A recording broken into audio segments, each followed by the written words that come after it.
Deixa eu colocar meu óculos para eu não enxergar os irmãos. A irmã Débora está ali. Irmãos, eu convido a igreja a abrir as vossas Bíblias em Jeremias capítulo 5. Jeremias capítulo 5.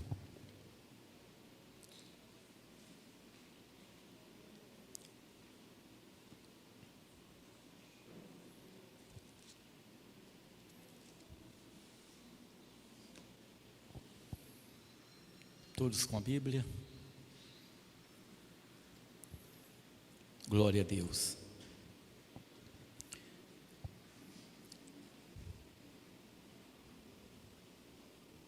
Eu vou lendo partes da palavra, até nós lemos todo o capítulo 5, vou comentar com a igreja. Capítulo 5. Dai voltas às ruas de Jerusalém, e vede agora e informai-vos, e buscai pelas suas praças, a ver se achais alguém, ou se há um homem que pratique a justiça, ou busque a verdade, e eu lhe perdoarei. E ainda que digam, vive o Senhor, de certo falsamente juram. Ah, Senhor, não atentam os teus olhos para a verdade? Feriste-os, e não lhes doeu?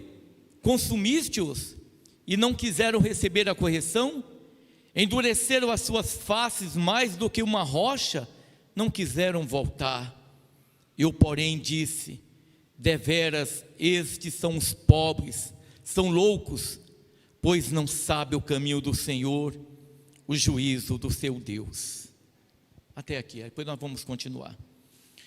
É interessante na palavra de Deus, a gente, no Velho Testamento em particular, eu creio que 70%, 80% do tempo do povo de Israel, eles andaram mais longe de Deus do que próximo de Deus. Andaram mais longe de Deus do que junto do Senhor. Às vezes a gente olha alguns homens da palavra, né? A gente olha Enoque, a vida de Enoque, olhamos Jeremias, olhamos Isaías, Daniel. É interessante a respeito de Daniel, porque o conceito que Deus tinha de Daniel, que era um dos homens mais íntegros que já teve no Velho Testamento, né? Porque nosso Senhor Jesus, Ele é o aferidor de medida. Se a gente quer saber o que é integridade, a gente olha para Jesus, porque Ele é o aferidor de medidas. Então a gente olha esses homens e a gente imagina que todos estavam no mesmo nível espiritual que algum desses irmãos. Quando o Senhor fala com Jeremias aqui, Daniel, ele estava aqui em Jerusalém. Havia homens valorosos como Daniel, como o próprio Ezequiel também vivia nessa época em Jerusalém.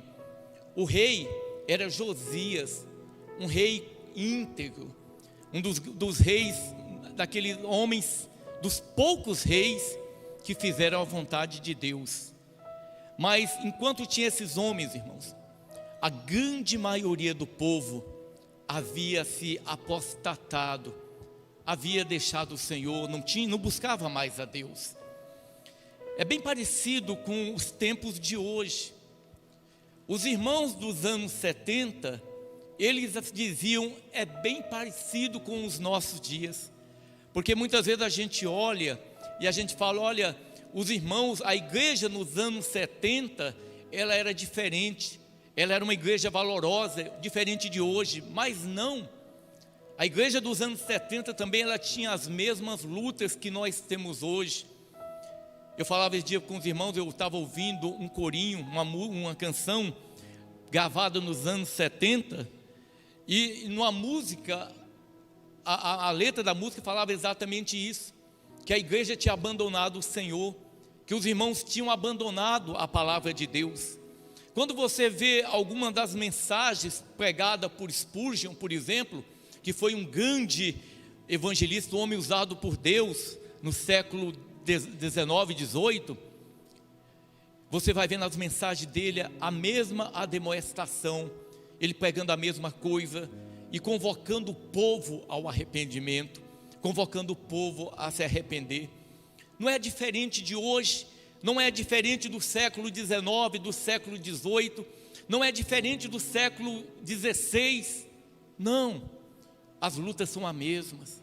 No século I, no século II, nós observamos a luta daqueles que queriam fazer a vontade do Pai, queriam fazer a vontade de Deus. Mas você sabe de algo que me chama muito a minha atenção? É que o Senhor, irmão, Ele contempla a cada um de nós. O Senhor, Ele olha para as pessoas, para nós como igreja. Ele olha, a visão do Senhor está sobre a terra. Ele tem contemplado o que tem acontecido nesses dias. O Senhor não está insensível. O Senhor, Ele vê quanto pecado que há na terra, como que o homem afastou. O Senhor, Ele olha, Ele vê crentes fazendo campanha para ter isso, para ter aquilo. E eu creio que Ele olha com muita tristeza a respeito disso, desse tipo de procedimento. Aqui Ele olhava também, e Ele fala para Jeremias: olha, dai volta às ruas de Jerusalém, e vede agora, e informai-me-vos, e buscai pelas suas praças, e ver se achai alguém, ou se há um homem que pratique a justiça, ou busque a verdade, eu lhe perdoarei. Essa era a condição. Ande pelas ruas, pelas praças, vê se há alguém, vê se há algum homem que faça justiça, que anda nos caminhos do Senhor. É a nossa situação, irmãos. Às vezes eu falo sempre para a igreja, eu olho, eu conheço os irmãos parcialmente, os irmãos me conhecem parcialmente. Agora o Senhor conhece nós intimamente. Eu sempre digo para a igreja, o Senhor, Ele me conhece intimamente. O Senhor sabe que o que nós pensamos, o Senhor sabe tudo que passa no meu coração. Mas tem também alguém, irmão, que te odeia, alguém que não gosta de você, que te conhece também, que muitas vezes no teu mais secreto, quando você está só, quando não tem ninguém perto de você, que está muitas vezes te olhando, te contemplando, acompanhando a tua conduta, querendo te destruir, feliz muitas vezes de ver a tua atitude, que é Satanás e seus demônios, olhando, tramando, tentando te derrubar. Essa era a condição de Israel.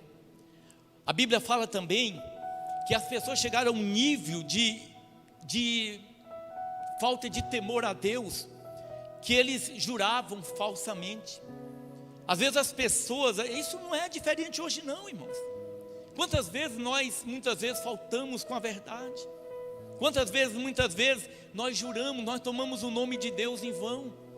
As pessoas dizem assim: olha, eu juro por Deus, eu juro.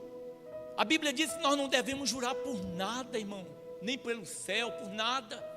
A palavra do crente é sim, sim, não, não. O que passa disso é de procedência maligna. Isso é a palavra de Deus que fala.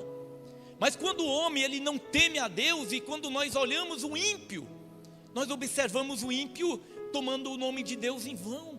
Juram em nome de Deus, juram falsamente em nome de Deus. Esse povo aqui fazia do mesmo jeito. A Bíblia no versículo 3 diz assim: ah, Senhor, não atente os teus olhos para a verdade. Ele pergunta: ah, Senhor, não atenta os teus olhos para a verdade? Irmão, será que o Senhor não percebe? Será que o Senhor não tem contemplado os nossos corações? Será que o Senhor não sabe quem são os verdadeiros adoradores, aqueles que têm apresentado a verdadeira adoração a Deus, irmão? Claro que Deus sabe, claro que o Senhor sabe. Às vezes, se nós tivéssemos a oportunidade de ver o mundo espiritual, e muitas vezes ver os louvores que tem subido diante de Deus, não somente no nosso meio, mas no meio das igrejas, dos templos nesse momento, nós veríamos que poucos são aqueles que têm adorado a Deus e o louvor tem subido. Os irmãos sabem o que é oferta de holocausto? A oferta de holocausto, irmão, é aquela oferta que quando alguém levava ela ao sacerdote, aquela oferta ela era totalmente queimada. As outras ofertas, o sacerdote ele poderia participar, ele poderia comer. Quando se levava algum tipo de oferta que não fosse de holocausto, o sacerdote ele poderia comer da carne, ele não poderia comer a gordura. Mas a oferta de holocausto, também chamada de oferta queimada, essa oferta ela era oferecida inteiramente a Deus, e ela era queimada, e aquela fumaça que saía, ela era como incenso suave diante das narinas do Pai. Então muitas vezes quando nós ofertamos alguma coisa ao Senhor, quando nós ofertamos o nosso louvor a Deus, temos que saber como que esse louvor tem subido diante de Deus. Será que o nosso louvor ele chega diante do Senhor? Será que a nossa adoração chega diante de Deus? Será que a minha oração chega diante do Senhor? Tem muita gente que clama, irmãos, e Deus não ouve. Tem muita gente que grita, pula, mas não mexe o coração de Deus, porque não é pelo pular, porque não é pelo gritar que vai tocar o coração do Senhor, mas vai tocar o coração de Deus quando há retidão, quando nós olhamos para dentro de nós e nós falamos: Senhor, me ajuda, eu preciso ser transformado, eu quero fazer a tua vontade. Mas tem muitas vezes coisas em nós, aquele lixo que ainda não foi tirado por inteiro. A Bíblia fala que o Senhor, quando nós vamos a Jesus, Ele nos lava quase todo o corpo, mas há uma parte, os pés, que não ainda estão sujos, e precisa ser lavado todos os dias, precisa ser limpo, e o Senhor Jesus faz isso. São aqueles pecadinhos que nós cometemos no dia a dia, aqueles pequenos pecados, e aí nós nos dirigimos ao Senhor, porque o Espírito Santo de Deus, Ele nos incomoda, e nós nos dirigimos a Ele em oração, e pedimos perdão: Senhor, me perdoa, Senhor, me perdoa porque eu fiz tal coisa, porque eu cobicei alguma coisa de alguém, porque eu desejei o mal para o meu próximo, Senhor. E aí a gente vai diante do Senhor, e quando nós nos arrependemos daquele pecado, é como se o Senhor estivesse verdadeiramente lavando os nossos pés. Mas o Senhor, Ele, Deus, tem contemplado, e as pessoas dizem assim: olha, será que Deus está vendo? Será que o Senhor, Ele se importa? Eu já vi, irmãos, pessoas dizerem, uma vez um irmão, uma pessoa conversando conosco aqui, falando de uns irmãos que louvavam numa determinada denominação, e essa irmã falando: olha, pastor, os irmãos saíam do louvor e eles iam para uma, da minha época chamava de danceteria, né? Hoje um negócio de música, eles iam para lá, e lá tinha uma pessoa me mandou uma foto de uma jovem que estava sendo evangelizada, que era viciada, que nós estávamos evangelizando. Ela tirou uma foto dos irmãos do louvor e mandou para mim e falou: olha os músicos lá da igreja tua, como é que fazem. E ela comunicou ao pastor, e o pastor fechou a cara por ela, segundo o relato dela. Aí eu pergunto muitas vezes: que louvor que esse pessoal apresenta diante de Deus? Apresenta que tipo de oferta? Será que eles acham que a vida cristã é muitas vezes cantar, é pregar? Pregar é a coisa mais fácil, talvez alguns irmãos talvez tenham dificuldade de falar em público, pode ser que tenham algum medo, acha dificuldade nisso. Mas, irmãos, nós que conhecemos a palavra, sabemos a dificuldade, a luta, porque eu estou falando para a igreja, e o Senhor Jesus, Ele sabe da minha vida, Ele me conhece intimamente, Ele sabe as minhas virtudes, e sabe meus defeitos também. Ele me conhece, assim como o Senhor conhece a cada um de nós. E as pessoas dizem assim: não tem problema, Deus, Ele é amor, Deus, Ele não vai me punir dessa maneira. Pessoa que fala desse jeito é porque não conhece a palavra de Deus, irmão, porque não conhece a palavra do Senhor.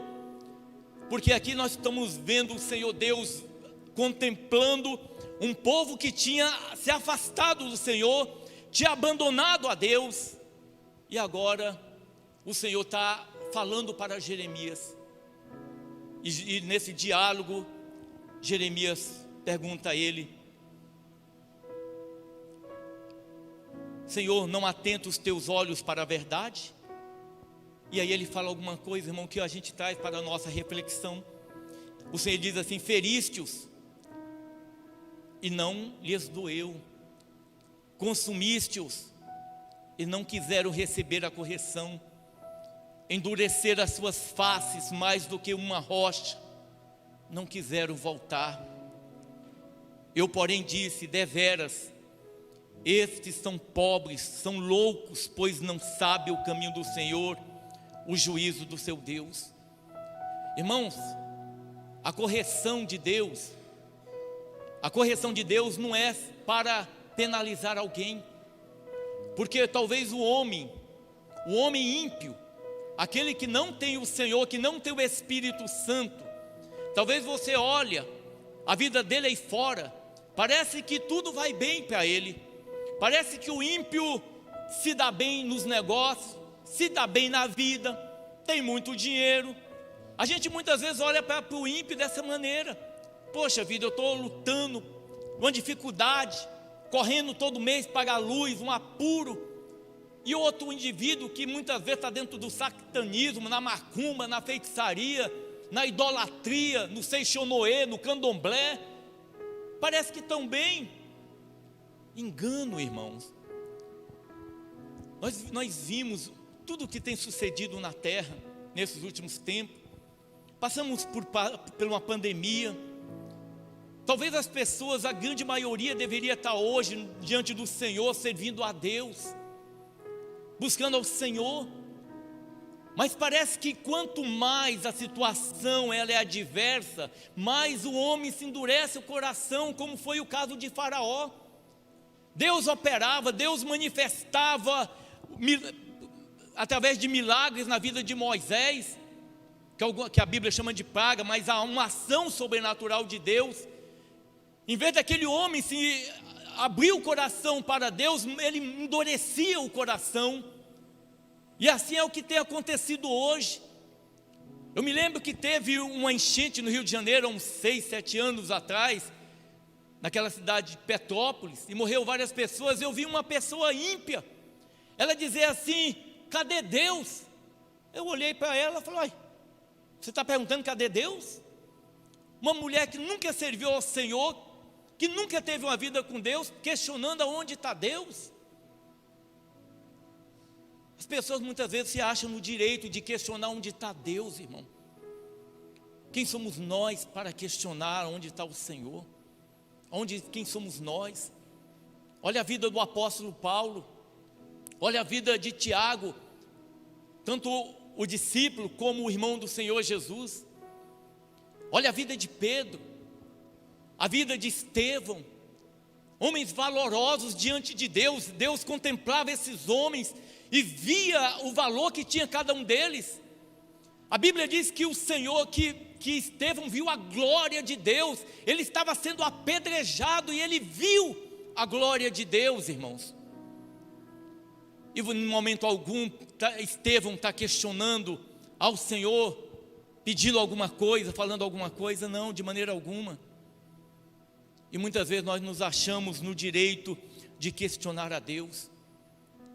As lutas, as adversidades, elas nos ajudam a ter uma vida, a olharmos muitas vezes para dentro de nós e buscar mais o Senhor, de comprometer mais com o Senhor, não de ter uma religião, não de viver uma religião, porque nós não temos religião, irmão.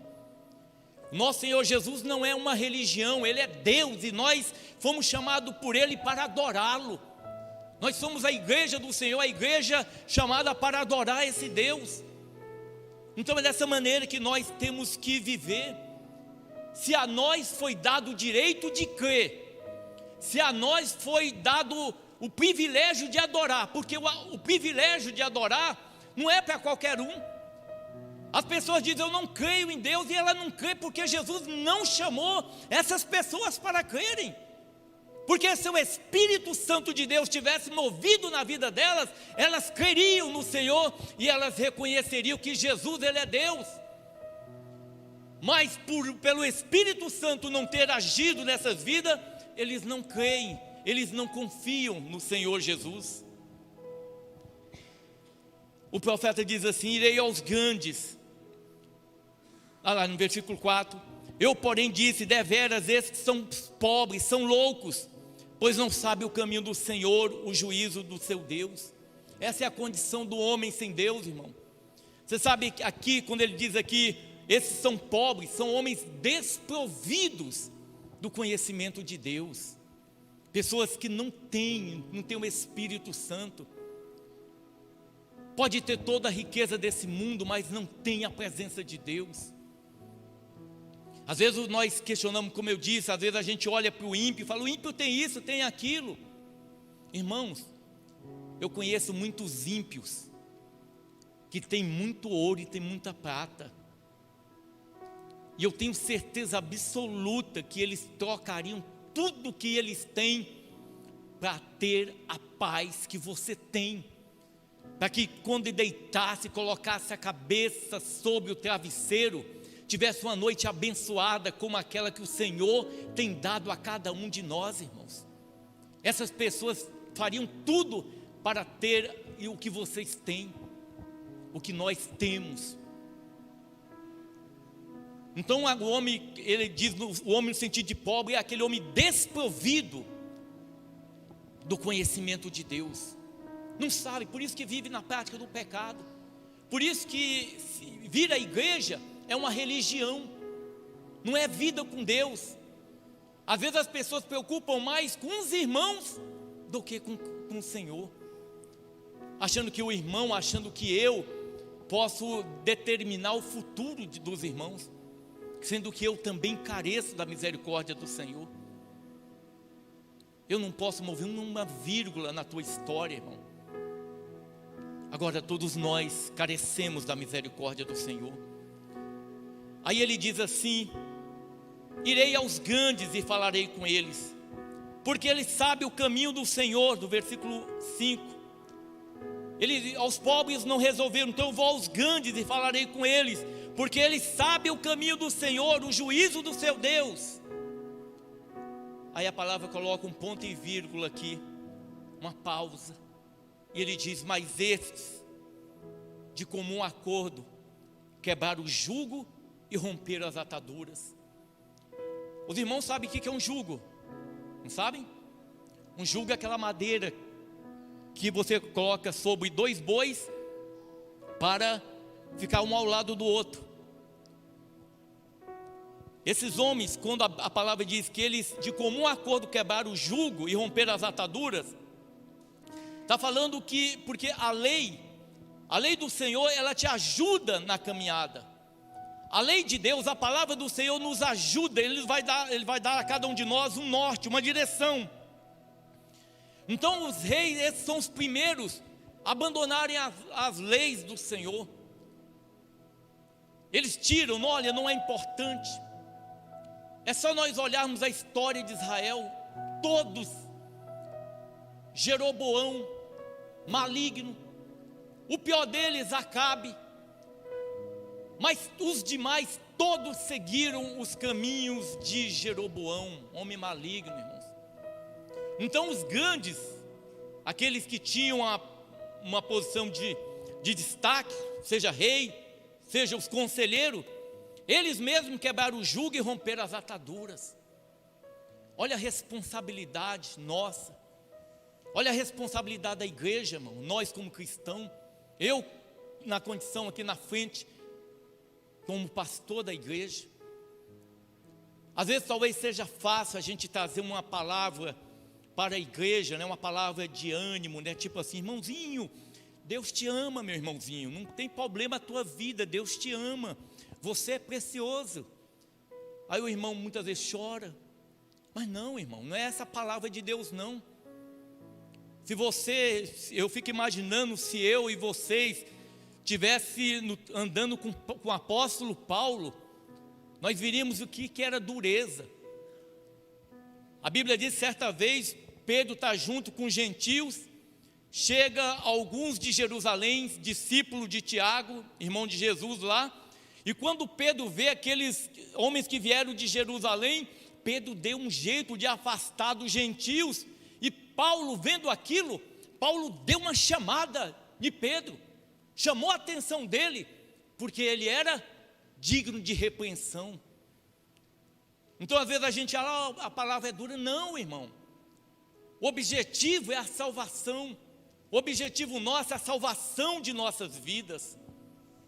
Mas quando nós olhamos os reis, os próprios reis, aqueles que deveriam dar a direção, os sacerdotes, os profetas, que eram para conduzir, eles mesmos quebraram o jugo, afastaram, a lei não é importante para nós.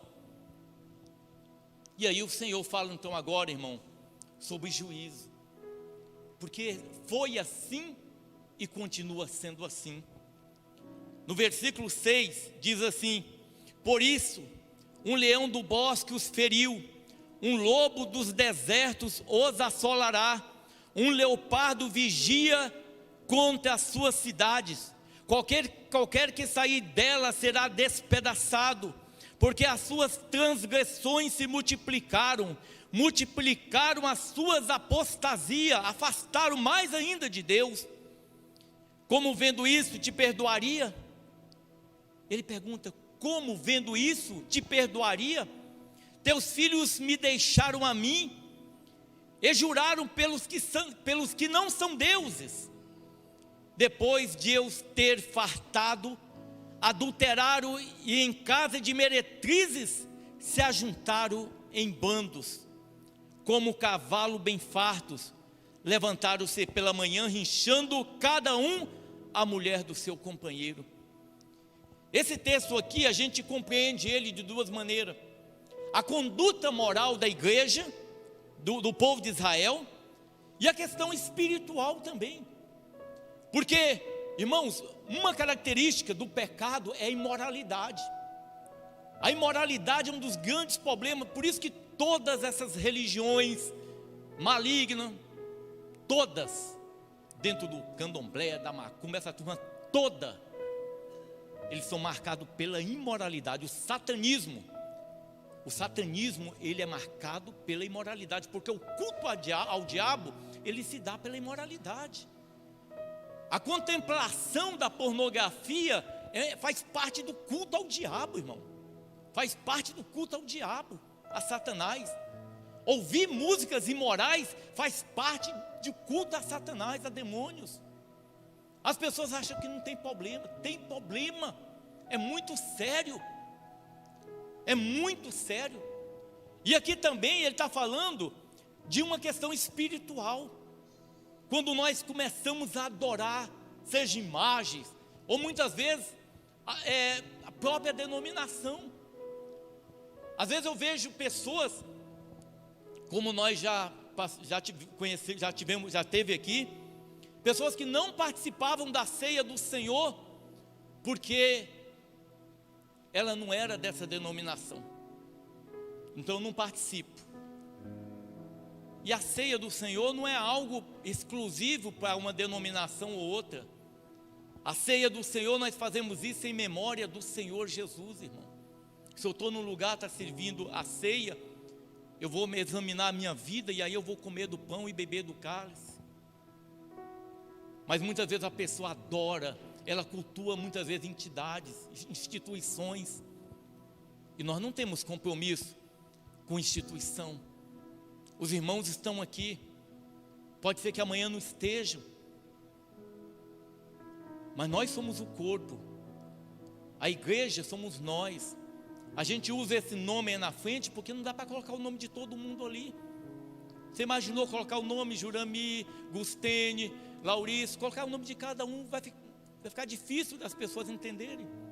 Por isso a gente coloca um nome fantasia: Igreja Evangélica Templo de Oração. Mas a igreja não pode ser adorada também, irmão. Adorado é só Jesus, só Ele que é adorado. A condição moral, eu sempre digo que a condição espiritual, ela vai refletir na condição moral. O homem afasta de Deus, o homem vai para a idolatria, a vida dele, a tendência natural é a decadência moral também. E chega ao ponto porque Josias ele combateu as prostitutas cultual. O culto a Baal, por exemplo, a Astarote, a deusa lá da cidade de Corinto, onde Paulo pregou, ela era chamada Afrodite. É uma entidade feminina, como Astarote, como um monte de deusas que tem um nome feminino. E o culto a essa deusa se dava com a prostituição. No caso de Josias, o rei, ele aboliu. Mas a depravação moral do homem era tão grande que muitas vezes eles estavam, cobiçando a mulher do próximo. Olha a decadência moral. Quando eu vejo igreja com procedimentos como esse, eu falo, essa igreja está morta. Essa igreja está morta. Infelizmente, temos conhecimento de alguns lugares que tem dessa maneira. Por isso que a gente não se vangloria por tamanho de denominação, porque maior problema. Mas a decadência moral, porque a manifestação dentro da igreja, na nossa convivência, ela parte primeiro do espiritual. Se o espiritual vai muito mal, isso vai refletir na vida da igreja do Senhor Jesus. Aí nós vamos ver pipocar aqui dentro adultério, caso de separação, divórcio, todo tipo de coisa errada nós veremos dentro da igreja. Por quê? Porque o espiritual vai mal, vai refletir dentro da igreja. No versículo 9 o Senhor diz assim: deixaria eu de castigar essas coisas, diz o Senhor, ou não se vingaria a minha alma de uma nação como esta? O Senhor faz essa pergunta: deixaria eu de castigar essas coisas? Irmãos, nessa caminhada minha, eu já falei isso aqui para a igreja, teve um período de 1 ano e pouco, 2 anos mais ou menos, que a gente esteve fora aqui desse ministério. Deus permitiu assim que eu fosse num lugar, e eu me lembro que eu sempre preguei dessa maneira aqui assim, eu sempre tive essa preocupação muito assim de tentar tirar da palavra aquilo que Deus quer falar com a igreja. E eu me lembro que uma vez eu fui pregar, eu peguei uma palavra, não me lembro qual foi, mas eu sei que no final do culto veio um irmão assim, ai, perto de mim. Eu falei: o que foi, irmão? Pastor, mas que pancada. Aí ele olhou bem sério para mim e falou: pastor, mas como essa palavra falou comigo? Eu falei: amém, irmão. Mas o pastor da igreja, titular, ele não gostou, porque na concepção dele, a palavra que tinha que ser pregada era uma palavra para levantar a igreja, para trazer ânimo para a igreja. Isso era o que ele dizia: ânimo para a igreja. E esse tipo de palavra afugentava, irmãos. Talvez se nós deixássemos de pregar a palavra, poderíamos atrair muita gente para cá. Mas eu sei que vocês todos iam embora, porque eu acredito que a igreja não gostaria de ouvir filosofia aqui do altar. Mas poderíamos encher o templo. Nós não temos compromisso, nós temos compromisso com a palavra de Deus. O apóstolo Paulo diz assim: eu prefiro agradar a Deus e jamais agradar os homens. Nós temos compromisso com a palavra de Deus. Eu vou dar conta um dia diante do Senhor, se eu omitir a pregação da palavra de Deus.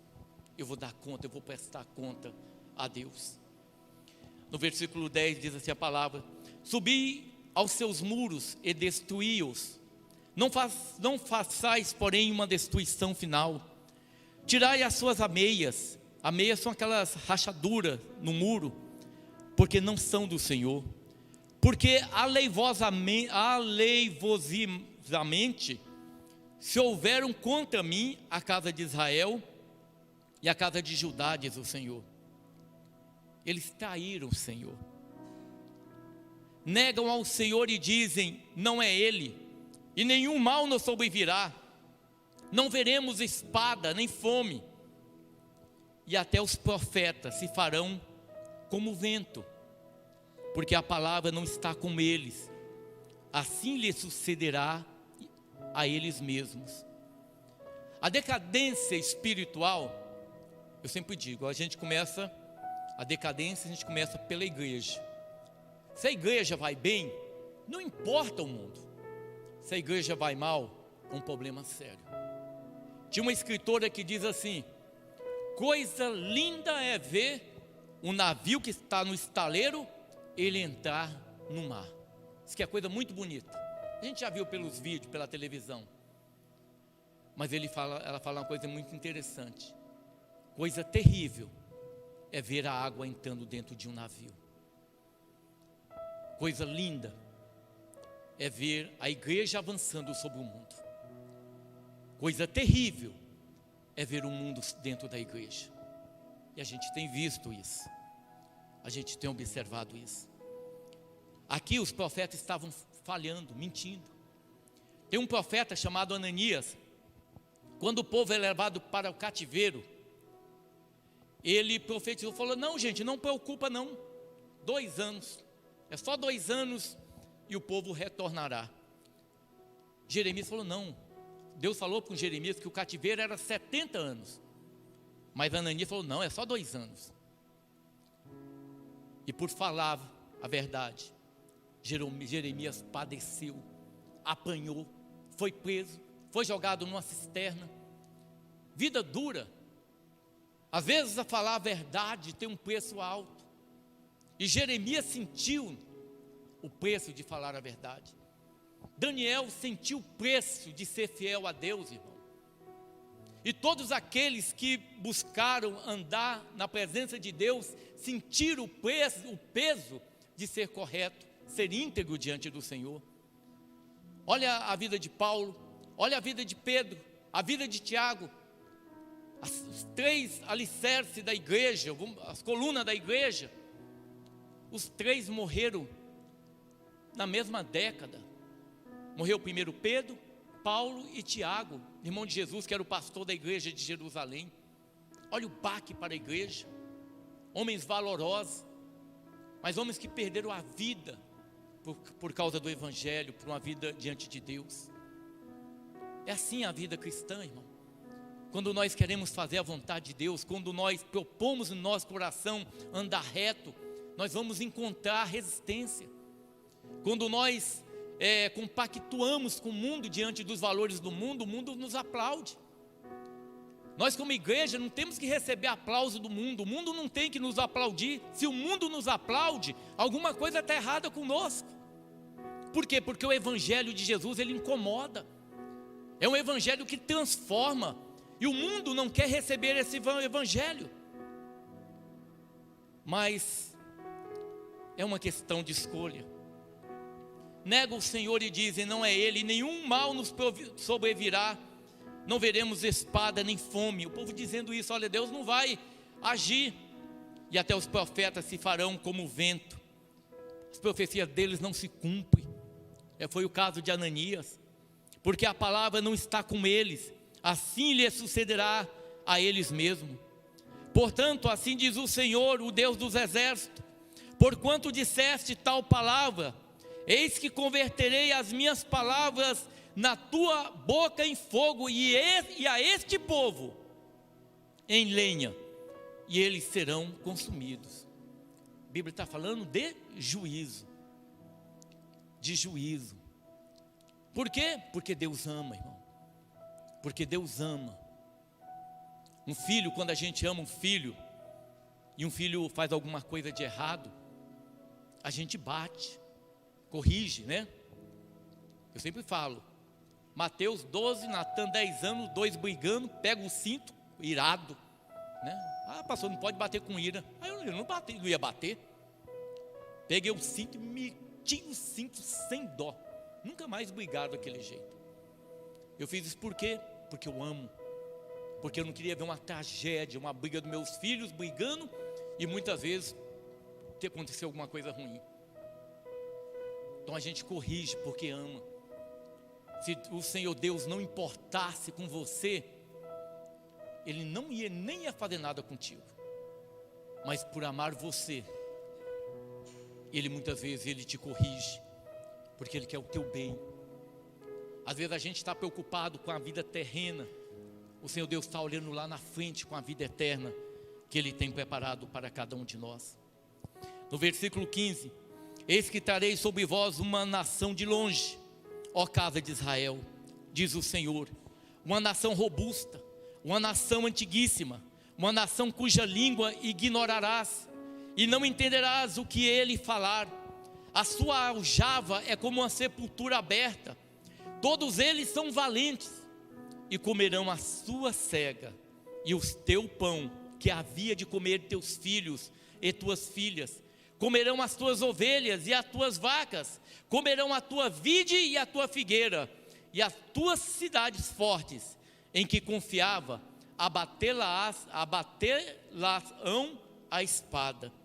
Contudo, ainda naqueles dias, diz o Senhor, não fareis de vós uma destruição.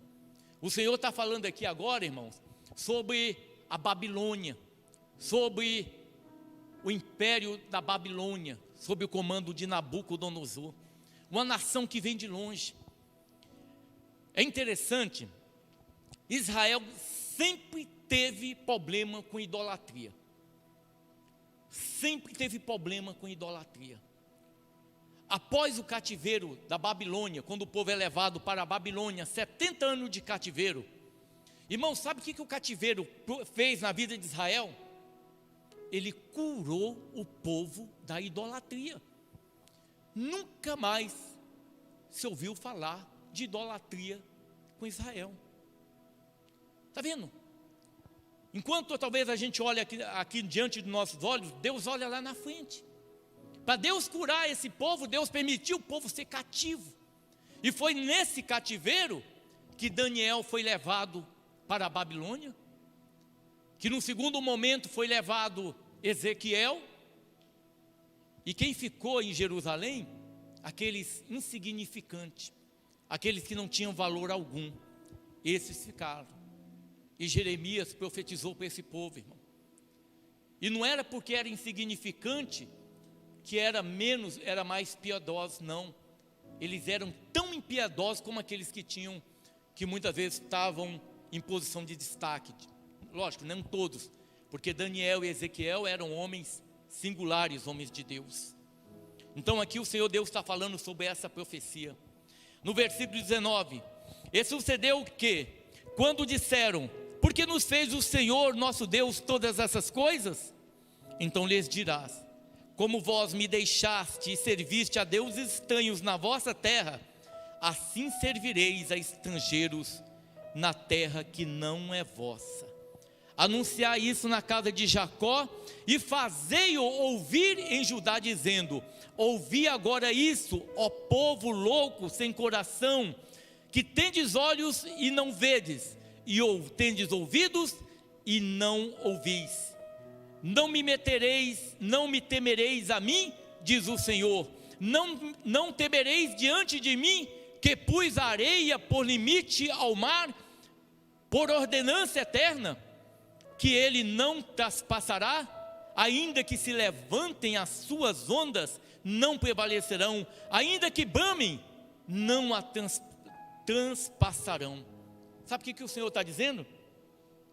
O mar, todas as coisas, ele se submete a Deus. O mar, ele tem um limite, ele não avança sobre a terra, porque Deus fez assim.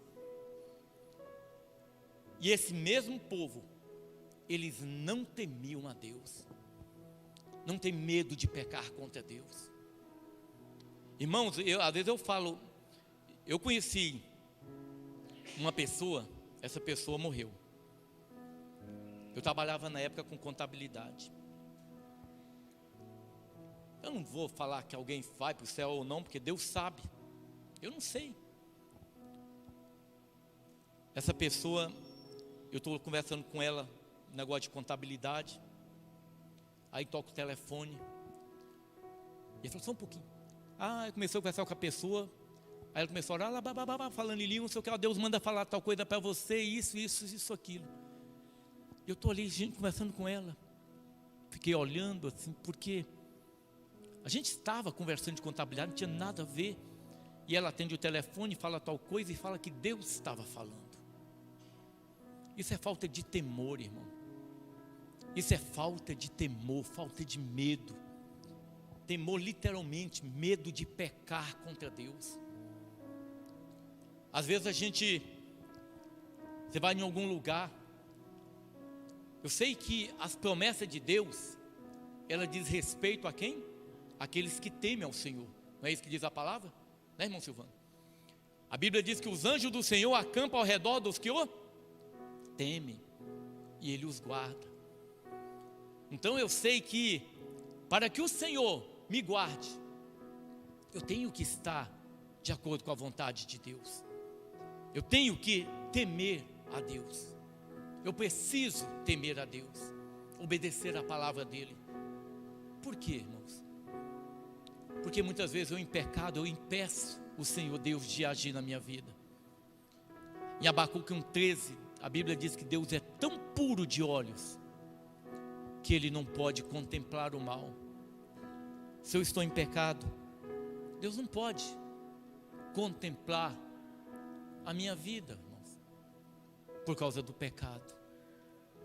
Aí você sai, o diabo, ele passa a ter um direito legal.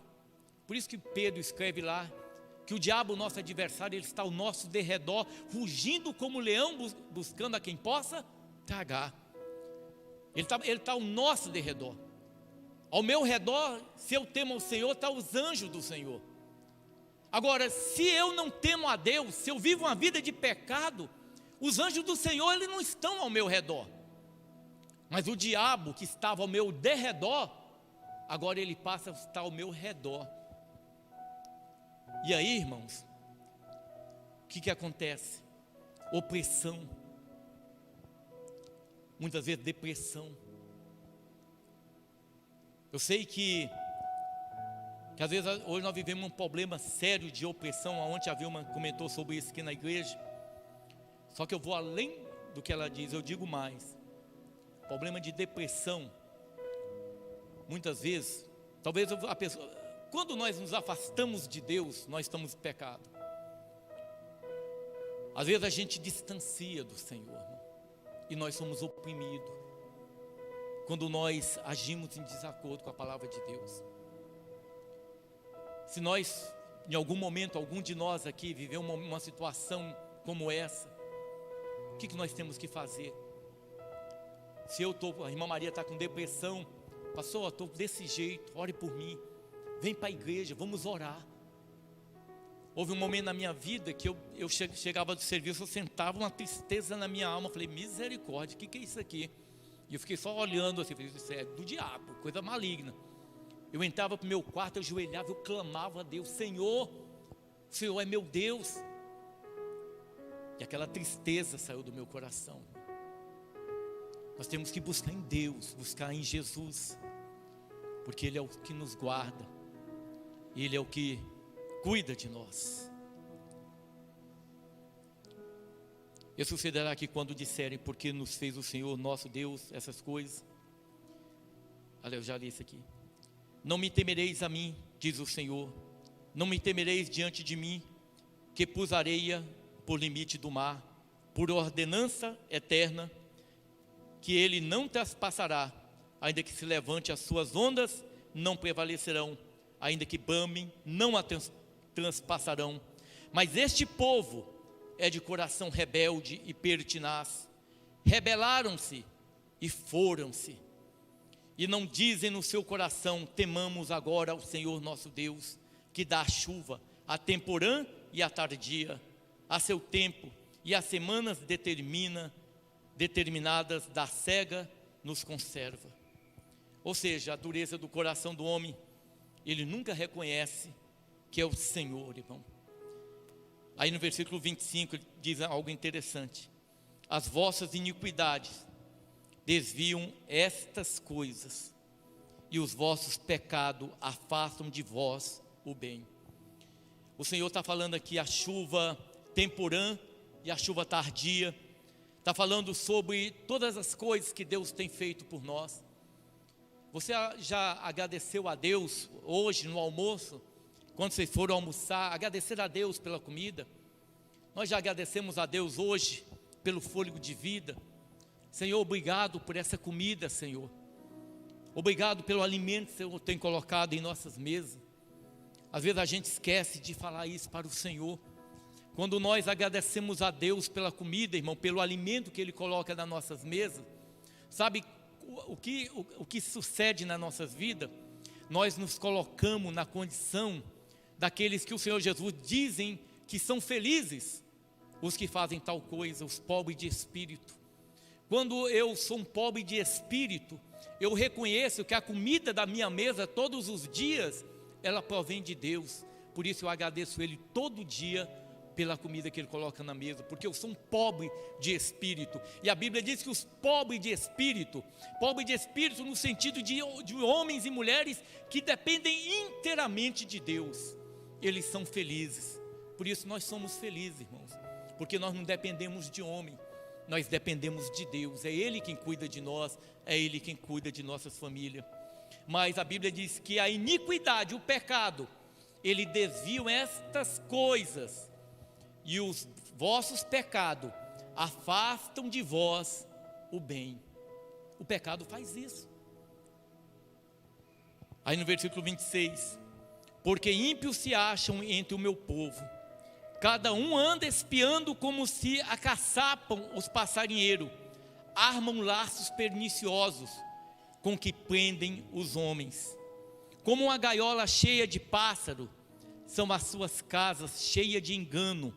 Por isso, se engrandecem e enriquecem, engordam-se, alisam-se e ultrapassam até os feitos dos malignos. Não julgam a causa do órfão, para que eles prosperem, nem julgam o direito dos necessitados. Aqui está falando da situação de Israel. Primeiramente, de ímpios que se acham entre o seu povo. Às vezes a igreja do Senhor tem que ser cuidadosa, irmão. Tem que ser cuidadosa. É interessante que há nos anos 90, eu ouvia, a gente passava às vezes de alguns congressos, e tinha uma irmã que falava uma coisa interessante, e ela falava assim: olha, os satanistas vão entrar na igreja, eles estão planejando entrar na igreja. Irmãos, é interessante porque dos anos 90, no final dos anos 90 para cá, como mudou a igreja? Como mudou, irmãos? Quanta diferença, quantas coisas que não haviam. Ministério de dança, ministério de teatro, a Bíblia não fala nada disso, mas virou tudo isso, pode hoje. Mas aí eu pergunto, a Bíblia não tem isso? E podemos trazer isso para um culto a Deus? Mas ninguém liga.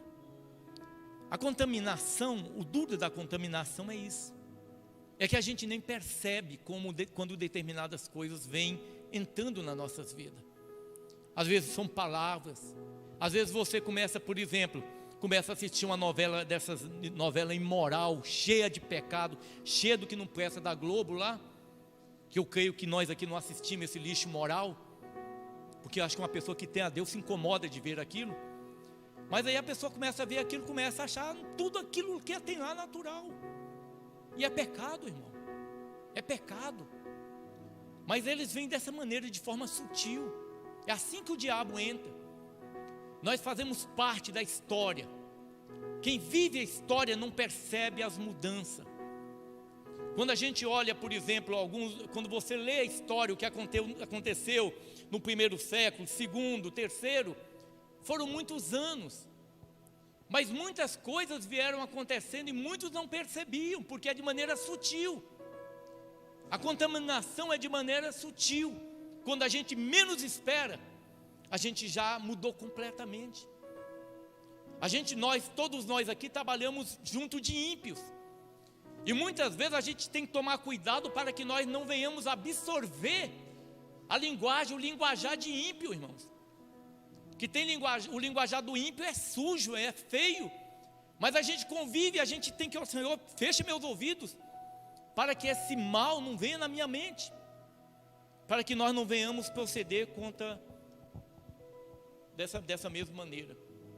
A Bíblia fala também de uma outra coisa aqui, fala dos juízes, daqueles que julgavam.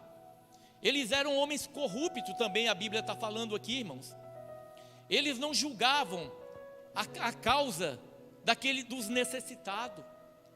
Eles não julgavam o direito dos necessitados.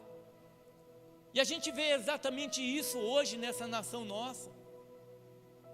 Homens desonestos, homens que são corruptos, malignos. Nós viemos aqui desde 2014, aqui no nosso estado, irmão. Tanta roubalheira, nós vimos aqui. Teve um indivíduo que foi condenado em primeira instância, 2016. O processo dele não foi julgado em segunda instância. Se fosse um necessitado, já tinha sido condenado em primeira instância há muito tempo. E ele não ia recorrer para a segunda instância porque é caro para recorrer. Não tem dinheiro, terceira, nem pensar. Isso aqui estava acontecendo também. Não é a exclusividade nossa hoje não.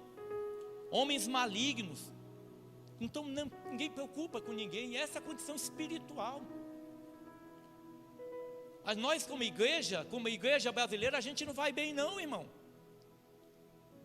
As pessoas falam, olha, nós somos quase 50 milhões de evangélicos no Brasil, mas isso não é motivo de regozijo não, isso não é motivo de alegar não, porque nós não vamos bem. Pelo contrário, se verdadeiramente tivesse havido um avivamento,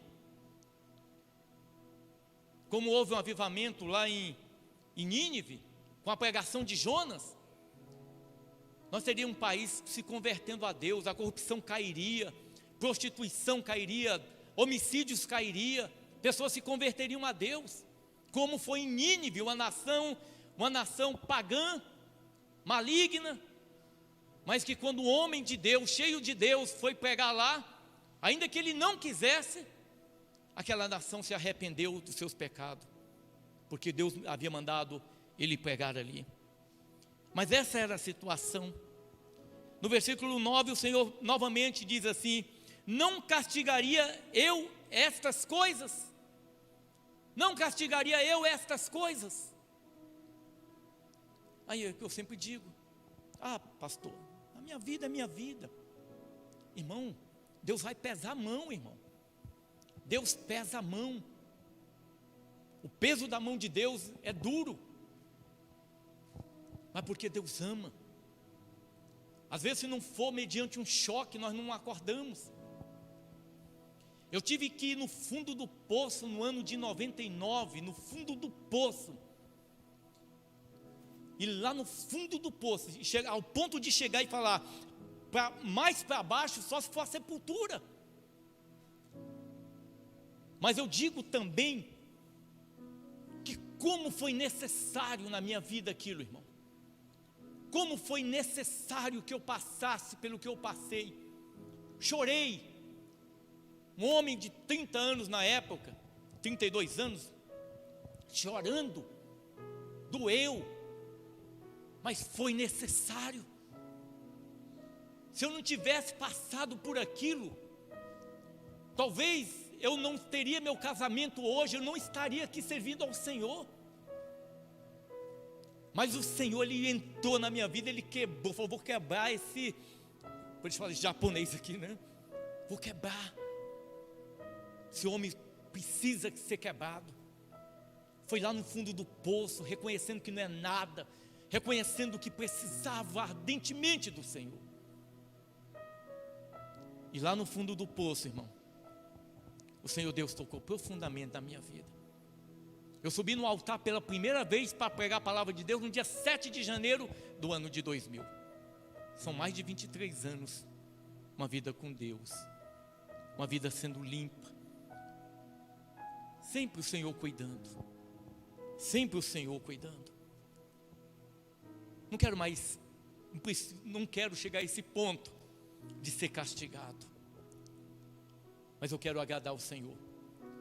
Eu creio que a maturidade cristã, ela produz isso nas nossas vidas. Às vezes quando eu fico pensando, estava meditando nessa questão hoje, o nível de relacionamento do homem com Deus. Talvez dentro dos homens do Novo Testamento, talvez não teve um que teve uma experiência tão grande como o apóstolo Paulo teve. E o apóstolo Paulo, ele dizia assim: para mim o viver é Cristo, o morrer é ganho. Escrevendo a carta dele ali, escrevia: Paulo, escravo de Jesus Cristo. Eu confesso para os irmãos, talvez falta muito para mim chegar nesse nível, mas esse deveria ser o nosso objetivo, nosso como igreja, escravos de Jesus Cristo. Você imaginou uma igreja formada por escravos de Jesus Cristo? Não escravos obrigado, não porque você é obrigado a ser escravo, mas porque você entende que a tua vida não importa, a tua vontade não importa, a minha vontade não importa, o que importa é fazer a vontade do Senhor Jesus. Isso que importa. Essa é a vida cristã, fazer a vontade do Pai. Quando nós temos esse desejo ardente de fazer a vontade do Senhor, as coisas do mundo passam. A gente olha as coisas desse mundo, a gente fala: esse pessoal estão brigando por coisa fútil. Às vezes eu vejo pessoas querendo cargo, querendo isso, querendo aquilo. Eu falo para elas: olha, eu não quero nada, eu estou muito satisfeito com o que o Senhor Deus tem me dado. Estou me preparando para viver com um salário menor na minha aposentadoria, mas eu vou me adaptar, me preparar para esse momento. Mas é isso que o Senhor quer, irmãos. Não viva eu, mas Cristo vive em mim. Quando Cristo vive em você, a tua oração é diferente. Quando Cristo vive em você, a maneira como você chega diante de Deus é diferente. Tudo é diferente na tua vida. Você não teme morte, você não teme mais nada, porque nós falamos como Paulo: porque para mim o viver é Cristo, o morrer é ganho.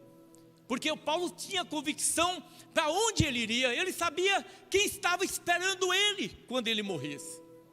E assim tem que ser nós, desapegar dessa vida, das coisas desse mundo, olhar para Jesus. Muitas vezes nós temos que ser como Pedro, quando o Senhor diz assim: Pedro, vem até mim. Pedro, naquela tempestade, Pedro desce daquele barco e ele olha para Jesus, ele anda sobre as águas. Por quê? Porque o foco dele era a pessoa de Jesus, irmão. Agora a gente não pode tirar os olhos de Jesus. Eu vou olhar para o irmão, vou olhar para isso, para aquilo. Aí a gente tira o foco de Jesus, a gente afunda. Temos que olhar para Jesus. Não castigaria eu essas coisas, diz o Senhor. Não se vingaria a minha alma de uma nação como esta? O Senhor está falando: não me vingaria a minha alma de uma nação como esta? Você acha que o Brasil vai melhorar? Você acha que o mundo vai melhorar? O mundo na idolatria, no pecado, nações inteiras destruindo, se opondo à palavra de Deus. A palavra de Deus estabelece princípios e o mundo vem: não, isso não é desse jeito não, pode isso. Família é homem e mulher, não é homem e mulher não, é tudo que... Não, irmão, o mundo se opondo à palavra de Deus. Não há o que se esperar desse mundo. Nós temos que esperar inteiramente de Jesus, irmão. No versículo 30 diz assim a palavra: coisa espantosa e horrenda se anda fazendo na terra. Os profetas profetizam falsamente, e os sacerdotes dominam pelas mãos deles, e o meu povo assim o deseja. E que fareis no fim disso? Tudo isso que parece a nossa história hoje. Talvez o americano, quando ele lê esse texto, fala: poxa, é a nossa nação. O mexicano, um pastor mexicano lendo esse texto aqui, ele diz: olha, é a nossa nação.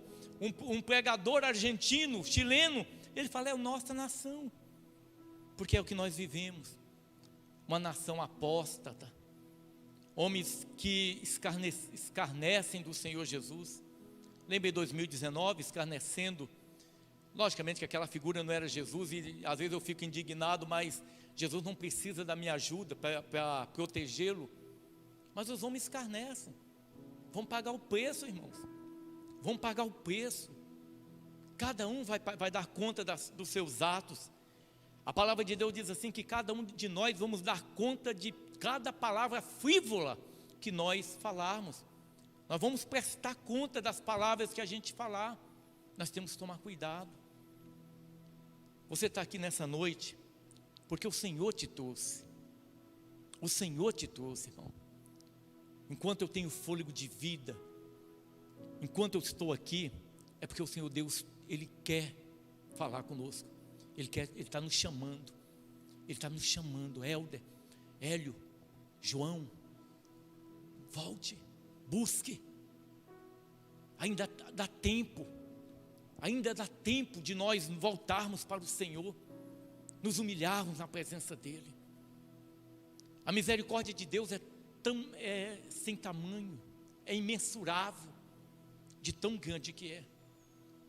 Mas o Senhor Deus, Ele chama 1, 2, 10, 100, Ele pode chamar 1 milhão de vezes, mas há uma hora que vai cessar.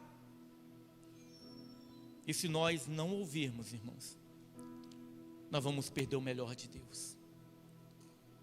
Amém? Essa é a palavra do Senhor. Eu fiz uma exposição desse texto de Jeremias 5. É muito interessante essa palavra. Cada dia eu confesso para a igreja, às vezes eu penso assim, nessa caminhada, para mim não tem escolhas. Eu tenho que andar, eu tenho que trilhar o caminho que o Senhor Deus tem proposto, para mim não, para nós. Mas eu fico pensando, e se eu abrisse mão daquilo que Deus tem para mim? O que seria da minha vida, irmão? O que seria da minha vida se eu abrisse mão de um chamado de Deus?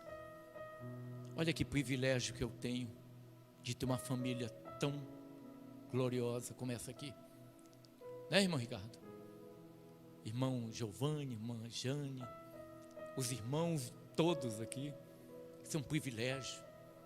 O mais novo, Neto e Lucimar, a irmã Vera, a Lucimar e Vera já é mais tempo, irmão Silvano, Moacir, Gustene. Deus trouxe o Gustene lá do Haiti para cá, oração, Eliane orando, Deus mandou Gustene, né? Deus é assim, irmãos. Vamos falar com o Senhor.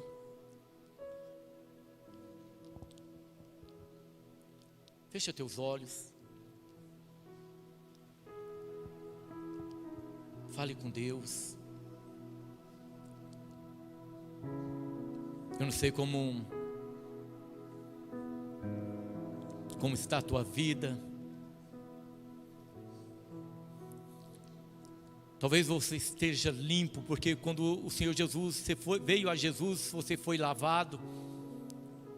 Mas muitas vezes nós precisamos que o Senhor lave nossos pés, porque muitas vezes nossos pés ainda estão sujos.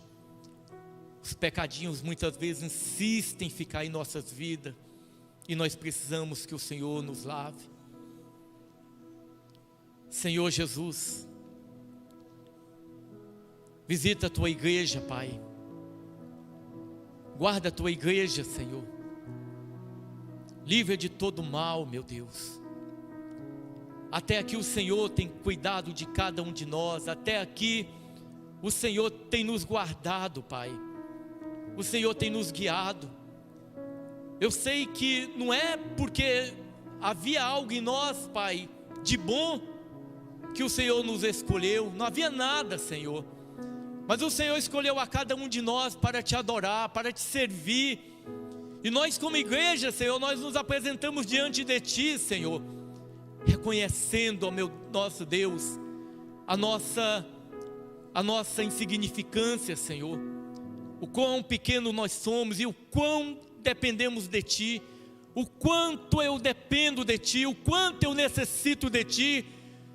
Senhor Jesus, eu creio, ó Pai, que sem o Senhor, meu Deus, é preferível a morte, Pai. Que nunca nós venhamos olhar para trás, que nunca nós venhamos sair da Tua presença, Senhor, que nunca nós venhamos abandonar, ó Deus amado, esse chamado que o Senhor fez a cada um de nós. Senhor, eu quero orar pelas famílias, Pai. Abençoa as famílias aqui. Guarda cada um, Senhor. Meu Deus, visita aqueles filhos, ó Pai, que ainda não foram alcançados por Ti. Senhor, a tua promessa diz que se nós cremos em ti, não somente nós, mas a nossa família, a nossa casa seria salva, Senhor.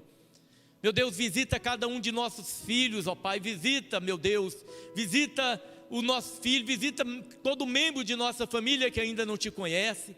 Senhor Jesus, que essa semana que se inicia no dia de hoje, que seja uma semana de bênção, Pai, uma semana na tua presença, uma semana, ó Deus amado, onde o Senhor venha guiar nossos passos, Senhor, que nós venhamos nos encher de ti, Senhor. Senhor Jesus, o Senhor conhece os nossos corações. Nós não temos pedido nem prata nem ouro, Pai, mas nós temos pedido a ti, Senhor, a tua presença, Senhor. Que o Senhor venha reinar sobre a vida de cada um de nós, que o Senhor venha reinar sobre os nossos filhos, ó Pai, e que nós, Senhor, verdadeiramente possamos ter uma conduta, ter um procedimento que seja agradável a Ti, que o Senhor possa olhar para cada um de nós, ó Pai, aonde quer que estejamos, e que o Senhor Jesus possa dizer: eu me agrado do meu filho, da minha filha, que é fiel, que é reta, que faz aquilo que me apraz, aquilo que está no meu coração. Senhor, nos dê uma semana de bênção, Pai. A nossa vida está em Tuas mãos, Senhor. A nossa vida pertence a Ti, Senhor. Que o Senhor esteja guardando. Senhor, eu quero, na autoridade do Teu nome, Senhor, repreender do nosso meio, da Tua igreja, o espírito de enfermidade. Eu quero repreender a enfermidade, Senhor, toda investida do diabo contra a nossa vida, contra a igreja, contra a nossas famílias, e o nome de Jesus, ó Pai amado. Guarda, Senhor, guarda cada um, Deus amado, guarda, Senhor Jesus, purifica, Pai, nos dê uma semana na Tua presença, que a Tua presença seja aquilo que é mais importante em nossas vidas, Pai. Em nome de Jesus eu oro, no nome de Jesus eu te agradeço, amém, Senhor, amém, Jesus, amém. Vou dar um recadinho para os irmãos, Douglas vai interromper ali, irmão, fica só um momentinho, amém, Douglas?